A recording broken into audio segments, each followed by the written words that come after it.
I called Detective Morales immediately. "You need to get here. This just went way past harassment." As I waited, the crowd ballooned to 30, 40, then 50 people. Families spread out picnic blankets on my lawn. Kids asked where to put their pool toys. I saw Lori circulating, collecting what looked like cash from several parents. When Morales arrived, one glance was all it took. "Yeehaw, broken bar, this is no block party," he muttered. He confirmed that the vote had taken place, but it was based on misrepresentation, a fraud in all but name. And if she was pocketing money for access without my consent, things were even worse. That's when Ella's actual friends began trickling in. I saw her face fall as she took in the sea of strangers splashing in the water. "Daddy, a broken bar, why are all these people here? Where am I supposed to have my party?"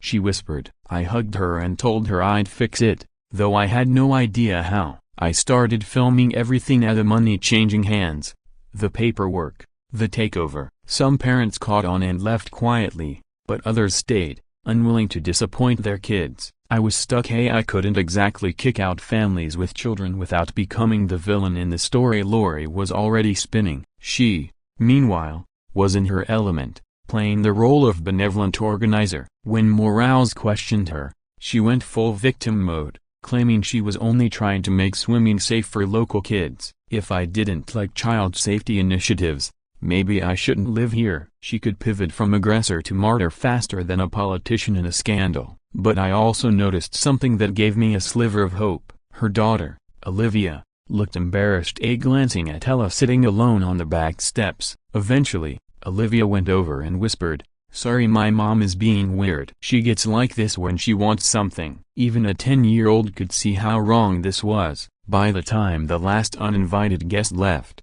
I was drained and furious. Ella had spent most of the day inside, too upset to enjoy the pool that was meant to be her special place. That miserable day had sharpened my focus. This wasn't just about defending my property or navigating neighborhood politics anymore. It had become about showing my daughter that you don't have to stand by when someone tries to bulldoze you with fake kindness. Sometimes, protecting your family means standing firm, even when confrontation is the last thing you want. That night, as I tucked Ella in, she looked at me with those serious, searching eyes. "Daddy, a broken bar, are you going to let that mean lady take our pool?" For the first time since this mess began, I could give her an answer that felt solid. "No, sweetheart. I'll make sure that never happens." What I didn't realize was that Lori had already lined up an even bigger so-called community safety event for the following weekend of 50 families, confirmed Mita, and had just pocketed the largest haul yet from her scheme,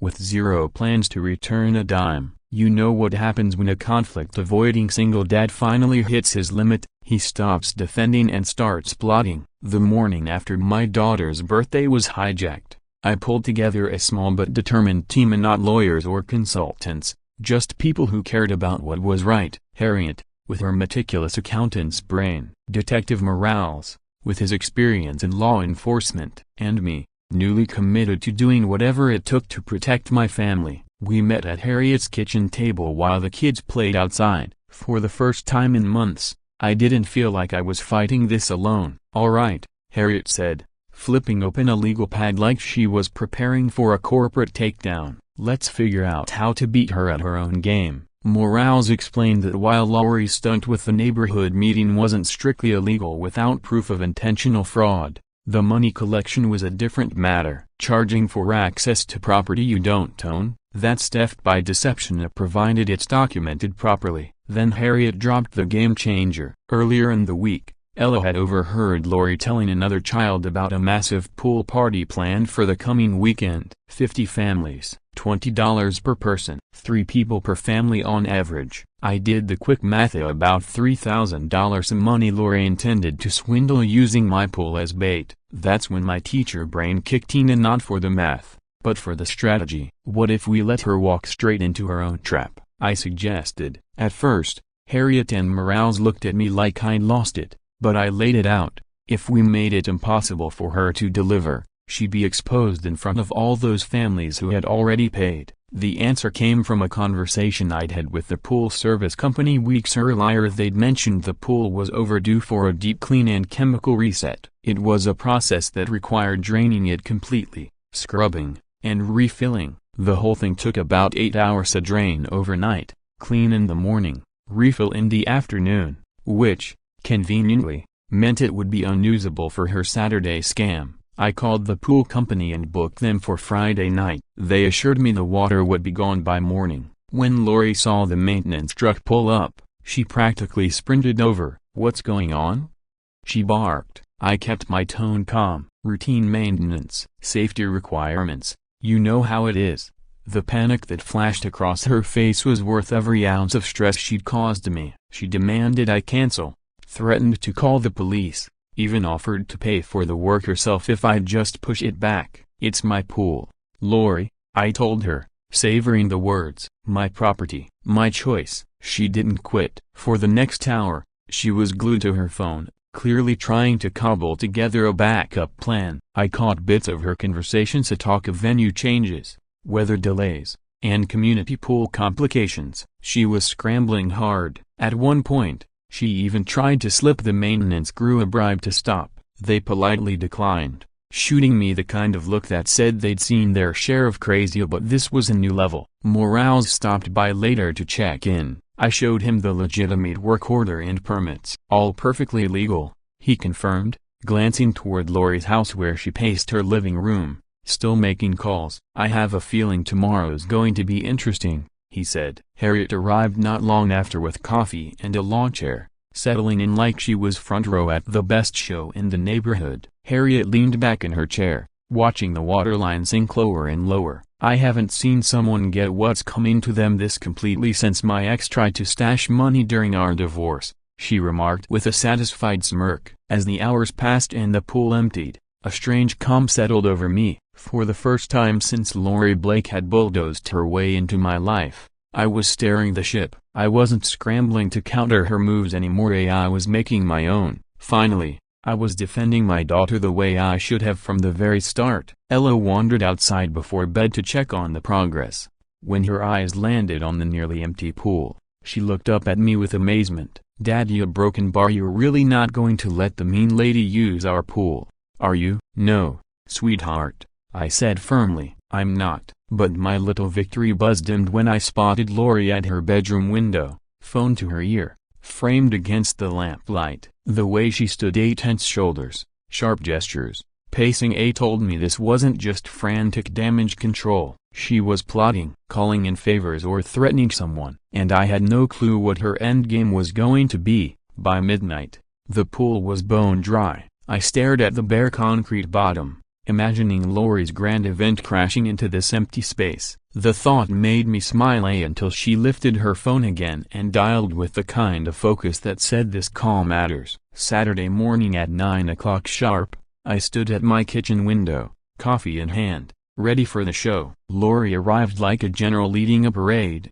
her convoy loaded with party supplies, banners, and enough snacks to feed a small army. She acted as though determination alone could fill a pool. But concrete doesn't care about optimism. I stepped outside as she set up what looked like a check-in table beside the gaping, waterless pit. The cleaning crew was still at work, their gear scattered inside. "Morning, Lori," I greeted, casual as if nothing unusual was happening. Her face twisted. "You did this on purpose?" "Yes," I said without flinching. "It's my pool." That's when the real spectacle began. Cars rolled in like it was a holiday sale, clogging the street with minivans and SUVs. Parents hustled kids in swimsuits toward what they thought was their promised pool day, only to be met by confusion and an empty hole in the ground. The Johnson family, the same ones Harriet had mentioned, were the first to confront her. Mrs. Johnson marched over. "We paid you $20 per person for pool access. Where's the pool?" Others joined in. "We paid you $60 for our family," one father said, waving a receipt. "You told us this was all approved. You said the owner was on board," a mother added, pointing right at me. "And he's standing here saying otherwise." I watched Lori's face cycle through panic, defiance, and desperation as the crowd's patience wore thin.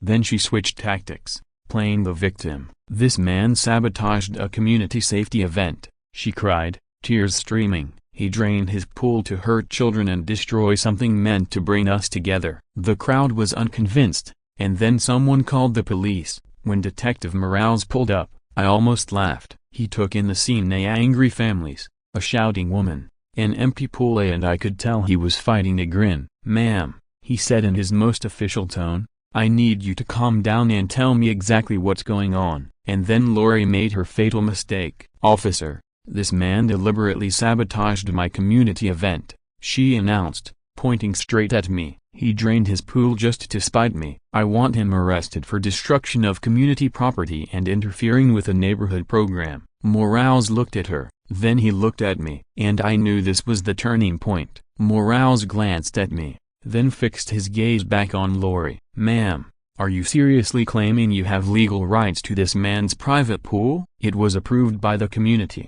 she shot back. "We voted on it." That's when Morales asked the question that cracked her entire scheme wide open. "And did you collect payments from these families for access to a private pool, a broken bar, without the owner's consent?" The silence that followed was heavy enough to hear a pin drop. You could practically see the math clicking in people's minds as this woman had taken their money for something that wasn't hers to sell, while the actual owner stood right in front of them denying any involvement. "You took our money for something you had no right to offer," one father said slowly, his voice low but sharp, and with that, realization spread through the crowd like a brush fire. The next half hour was pure poetic justice with a splash of social media chaos. Parents demanded immediate refunds, snapped photos of Lori, and compared notes on exactly how much each family had been charged. Morales was busy documenting everything, explaining it was a textbook case of theft by deception. By the time he was done, the numbers were staggering. Over $3,000 collected for access to a property she neither owned nor controlled. "This isn't a civil dispute," he announced to the group. "This is fraud." But the most satisfying moment, it wasn't watching her lies crumble in front of the entire neighborhood. It wasn't even her strained promise to pay everyone back. No, it was when Olivia, her 10-year-old daughter, walked over to my porch where Ella was sitting. "I'm sorry my mom is so crazy," she whispered loudly enough for a few parents to hear. "She gets like this when she wants something that isn't hers." Within an hour, the street was quiet again except for the maintenance crew, who resumed filling the pool as if the whole fiasco had never happened. Lori's resignation from the PTA came via a short, embarrassed text, and word about her scam spread like wildfire through the neighborhood app. Morales made sure I had every document needed for any follow-up, assuring me she'd be facing serious legal trouble. The next weekend, Ella finally had the birthday party she deserved, surrounded by real friends who actually cared about celebrating with her,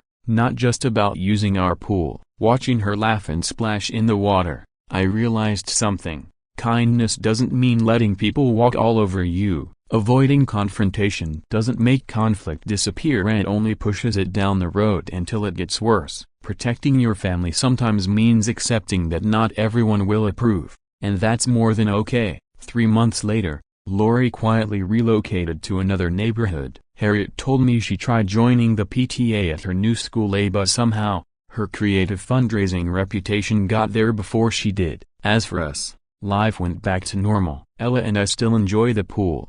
The water's perfect, the company is real, and best of all, there's no admission fee. That's how you handle an entitled neighbor who thinks your backyard is her business opportunity. The takeaway: boundaries are a form of kindness too, because they protect what matters most. Some folks say I went too far. Maybe they're right, but when a neighbor from the HOA decides your backyard pool is the perfect spot for her party and takes it over like she holds the deed, what exactly are you supposed to do? Just stand there, smile, and let her run wild with your property? I chose differently, and now she's out there shrieking at the cops, hurling insults, and insisting I be hauled away for ruining her flawless plan. Funny thing is, this whole disaster began with nothing more than a basket of cookies and a too bright smile. Half a year earlier, I thought I'd finally found my footing again. The divorce from Michelle was finalized, the custody fight was settled, and I'd bought a gorgeous new place in Austin.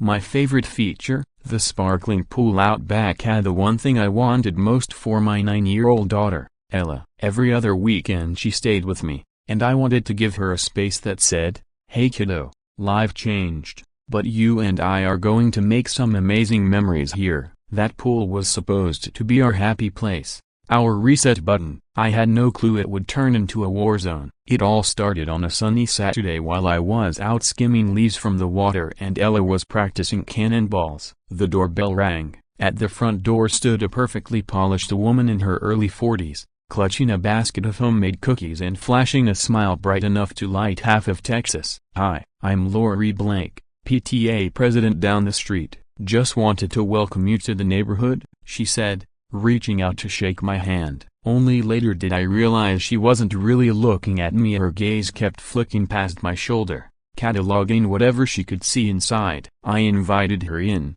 because, well, that's what you're supposed to do when a neighbor shows up with baked goods, right? But the moment she stepped through the door, it was like watching a real estate agent at an appraisal. "What a lovely open floor plan," she gushed, but her tone had that calculating edge.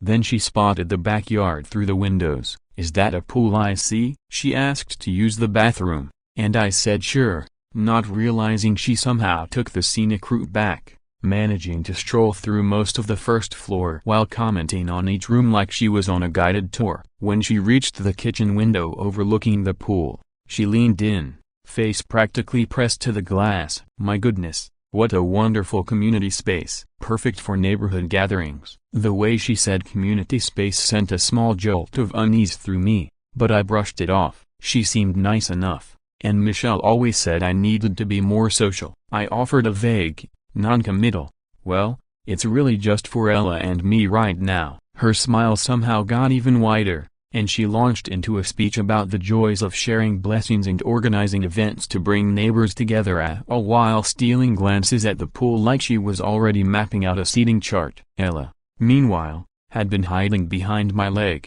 occasionally tugging on my shirt. When Lori finally left, Ella whispered, "Daddy, she talks like my teacher does when she's pretending to be nice to parents she doesn't like." Out of the mouths of kids, right? I was still in my give people the benefit of the doubt phase even when Lori managed to accidentally drop her phone near the pool on her way out, ensuring she'd need to come back the next day to retrieve it. She made a passing comment about school fundraisers and community events, but I barely listened, just trying to usher her out. Later, Ella asked, "Do we have to be friends with the scary cookie lady?" I laughed and told her we didn't have to be friends with anyone we didn't want to be. If only I'd listened to myself. That night, after Ella went to bed, I stood at the kitchen window, looking out at the pool glowing under the underwater lights. For the first time in months, I felt proud of something I'd built, a proof I could stand on my own. What I didn't know was that, just down the street,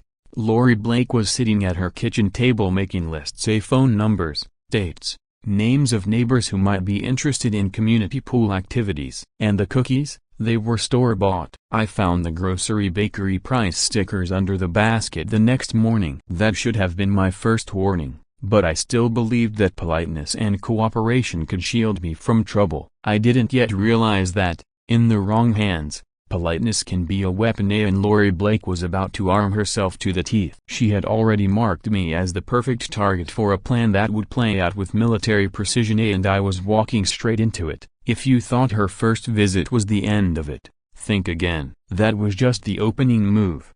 Over the following weeks, she popped up at my front door more often than a door-to-door salesman during bonus season, and like a fool, I kept answering. First it was her daughter, Olivia, asking for a playdate with Ella. Olivia seemed sweet, and Ella needed friends, so I agreed. But when Lori came to pick her up, she somehow timed it exactly when my pool guy was there.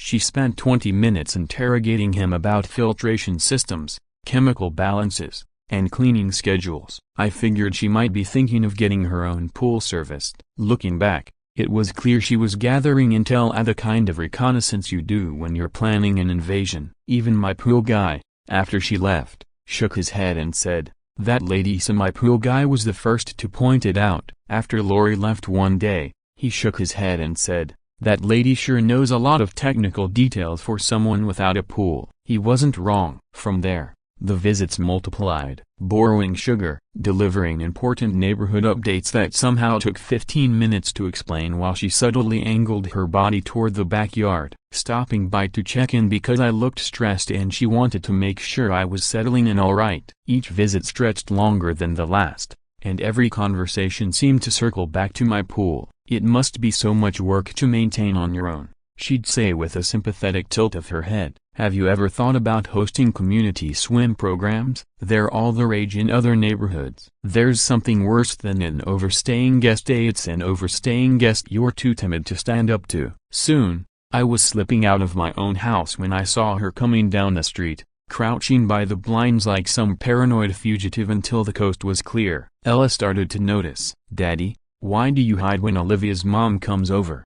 she asked one day. I felt 2 inches tall. What kind of example was I setting? That it's fine to let someone trample your boundaries as long as they show up with baked goods. What I thought was the breaking point came right before Ella's birthday. I was thrilled about throwing her very first pool party at the new place. Just a handful of her friends, pizza, cake, and a whole lot of swimming. I'd been planning every detail, and the excitement must have been written all over my face when Lori came by to return a cup I never lent her. Like a fool, I mentioned the party. "Just a small get-together for Ella's friends next Saturday," I said. The look she gave me wasn't neighborly curiosity, it was pure calculation, like someone running numbers in their head and realizing they've hit the jackpot. "A pool party," she repeated slowly, and I swear I could almost see the dollar signs in her eyes. I tried to clarify, just 6 or 7 kids. Nothing big, but she was already nodding as if I'd just announced the grand opening of a water park. She left with an extra bounce in her step that made my stomach knot. That's when my other neighbor,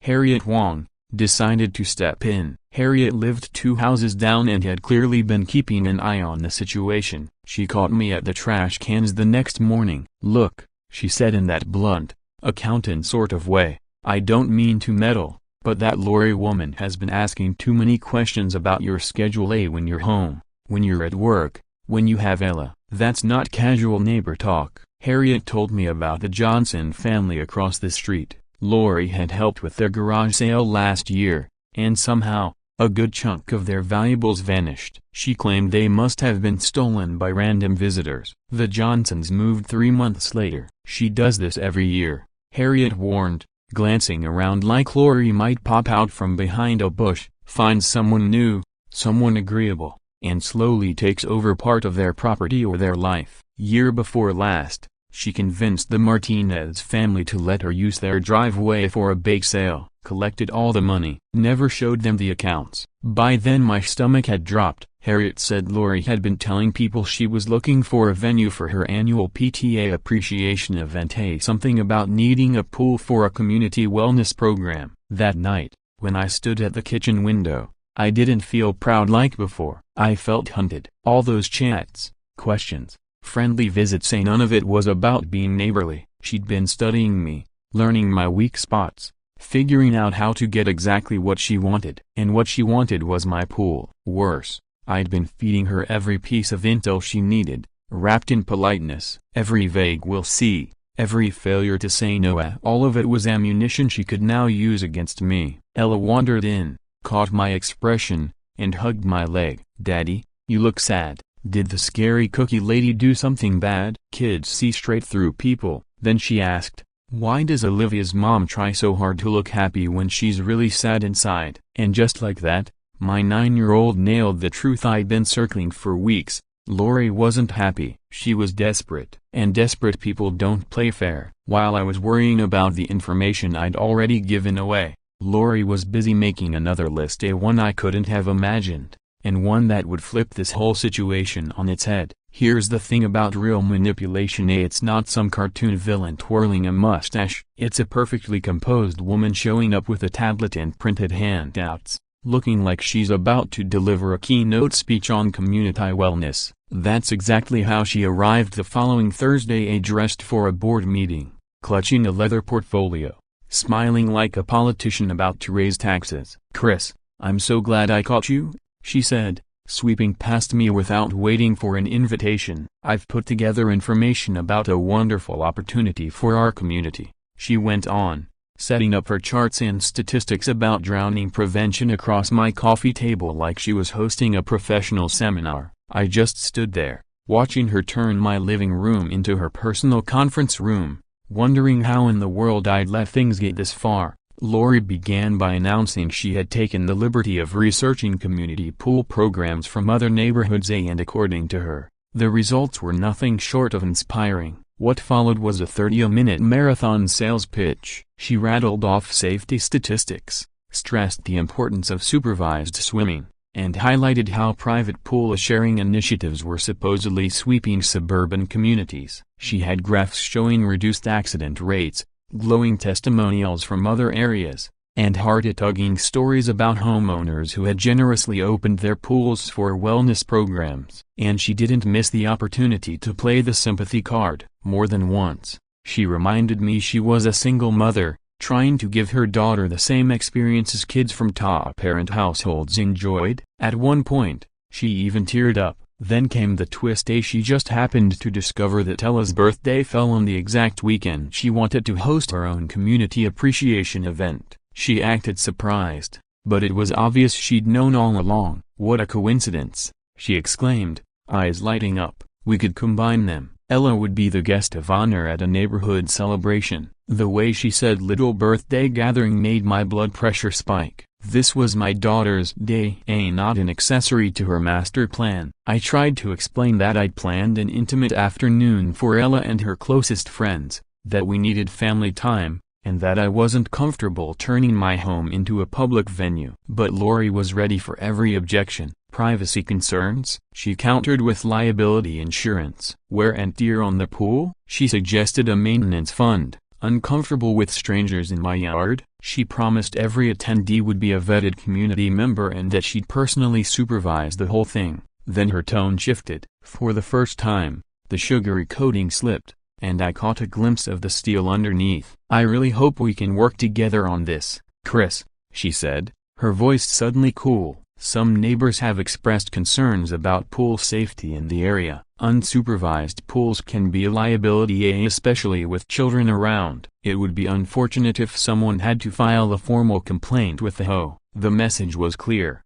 play along or face trouble. It hit me then she'd been playing chess from the start while I was fumbling with checkers. She'd studied my schedule, my relationship with Ella, my eagerness to be accepted in the community. She knew I hated conflict. She knew I was still overcompensating for the divorce. And now she was using all of it against me. Her community wellness program wasn't about wellness, it was about control. My pool was the prize she'd decided to claim. Soon after, she started leaving official-looking notices on my door when I wasn't home. Pool safety inspection required. Community compliance review needed. The letterhead looked real at first glance, but the fine print revealed she'd made it herself. She began taking photos of my backyard for documentation, and telling other residents she was the neighborhood safety coordinator, a title the actual HOA confirmed didn't exist. Ella happened to witness one of these so-called inspections and hit me with the question that finally snapped me out of my polite fog. "Daddy, when I want something and someone says no, I can't keep asking until they say yes. That's what babies do." Why is Olivia's mom being a baby? Out of the mouths of kids. She was right. Lori wasn't accepting no because I'd never actually given her a firm one. So, the next time she arrived with her tablet, her feigned concern, and her thinly veiled threats, I looked her in the eye and said, "Lori, I appreciate your passion for community events, but the answer is number. I won't be joining any pool sharing program. My backyard is private, and it's going to stay that way." For a few seconds, the mask dropped completely. I saw pure fury before she covered it with that politician's smile. "I really hoped we could work together for everyone's sake, especially the children," she said, her voice sweet but her eyes like ice. I thought that would end it. I thought a clear boundary would make her move on to an easier target. Instead, it triggered what she later referred to as Plan B, a backup she'd been preparing for exactly this moment. When you stand up to a bully, sometimes they back off, but sometimes they escalate. And Lori chose escalation. Within 2 days of my firm refusal, she launched what I can only describe as a suburban social media CJ aimed squarely at me and my place in the neighborhood. It started subtly, the way these things often do. I first noticed it at the grocery store, when Sarah not long after, I noticed things felt a broken bar off. The first red flag came in the cereal aisle at the grocery store. Sarah, another mom from Ella's school who'd chatted with me warmly the week before, suddenly avoided eye contact and practically power walked away. Then came the strange silences at school pickup. Parents who used to wave or smile now stared intently at their phones whenever I approached. I'm not one to assume the world is out to get me.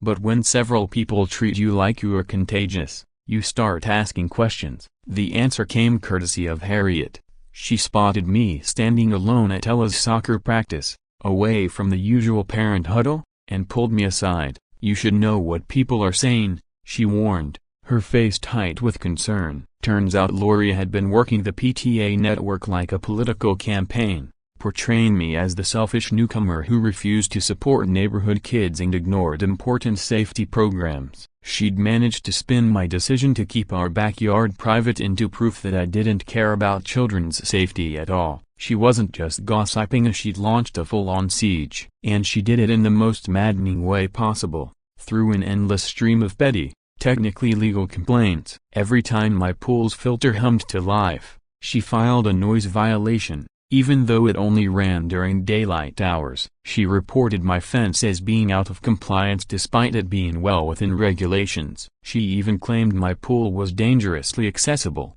ignoring the locked gate. Each bogus complaint meant I had to waste time and energy proving my innocency, responding to made-up rules that didn't exist. The part that hit hardest wasn't my stress, it was Ella's. Friends she adored suddenly weren't available anymore. Madison, her closest buddy, stopped coming over. Kids began asking her pointed questions like, "Why doesn't your dad like teachers?" Or "Is it true your dad won't help other families?" Watching her confusion and hurt over adult nonsense she couldn't possibly understand a broken bar that was the tipping point. I realized this was bigger than pool rights. It was about protecting my daughter from being socially punished for something she didn't do. So, I decided it was time to get help. The lawyer consultation cost $300. I didn't have to spare, but it gave me clarity. The good news: most of Lori's claims were baseless. The bad news: defending against them would be expensive, exhausting, and far from guaranteed to succeed. She's within her rights to file them, the lawyer explained, but this is a clear abuse of the system. Keep records of everything. Don't take the bait. Build a harassment file. That's when Detective Morales entered the picture. He showed up one Thursday evening after yet another noise complaint. Standing in my quiet backyard, he said flatly, "I don't hear music, and I don't see a party." After hearing my story, his face shifted from professional neutrality to sympathetic irritation. "Off the record, document every single thing. If this escalates, you'll need proof." The real turning point came thanks to Harriet again. She'd overheard Lori in the community center parking lot, speaking on the phone in hushed, excited tones. $20 per family for pool party access, she said. "It's perfect. I've already got the venue, and the owner doesn't even know yet. We'll call it a community safety demo." That's when the whole puzzle clicked. Lori wasn't just trying to control the pool, she planned to profit from it without my knowledge. The emotional weight of all this was crushing. There were nights I sat at my kitchen table, staring out at that pool that was supposed to symbolize a new beginning for Ella and me, wondering if I should just give in. Maybe I was being stubborn. Maybe letting her have one stupid event would be easier than putting Ella through the cold shoulders and whispers. But then came the question that changed everything. Are we the bad guys, Daddy? Why don't my friends want to play with me anymore? That one sentence cracked something open inside me, not in defeat, but in determination. I realized I wasn't just defending my property anymore. I was showing my daughter that boundaries matter, that kindness doesn't mean surrender, and that standing up for yourself might make you unpopular, but it's worth it. So I stopped chasing approval from parents who'd already chosen to believe Lori's story. I stopped over-explaining my innocence in response to her bogus reports. Instead, I focused on gathering my own evidence: dates, photos, every false claim, every unwanted interaction. Morales was right, this was building towards something, and while I was busy stacking proof, Lori was making her final, most dangerous move. A phone call that would drag this fight out of neighborhood politics and into something far more serious. And it was all set to explode on the very morning that should have been about nothing more than cake, laughter, and a 9-year-old's birthday. Ella burst into my room that morning, bouncing on the bed and shouting, "It's my birthday, pool party day." I'd been planning this for weeks. Just 6 of her closest friends, homemade pizza, a chocolate mermaid cake, and hours of swimming. It was supposed to be perfect, the kind of day that would stick in her memory forever. By mid-morning, I realized I'd been kidding myself. Lori was about to drag me straight into a masterclass on neighborhood warfare. I was hanging decorations near the pool when I heard car doors slamming outside. Not one, not two, but a whole caravan. My stomach sank. This wasn't Ella's friends arriving early. Peering through the window, I saw Lori step out of her SUV like a general leading an invasion. Behind her, people unloaded tables, chairs, and enough food for a county fair. More cars arrived, kids in swimsuits carrying floaties, parents scanning the yard as if they'd been invited to some kind of organized event. I barely made it to the door before Lori was on my porch, shoving a folder into my hands. "Perfect timing," she chirped. Inside were documents with an official-looking letterhead and signatures, claiming neighborhood approval for a child drowning prevention safety program conveniently located in my backyard. For a brief moment, I wondered if I'd somehow agreed to this, but one read-through made my blood boil. She had pitched it to the neighborhood as a vote for a general safety initiative, leaving out the tiny detail that it involved commandeering my private pool. Worse, she was charging admission,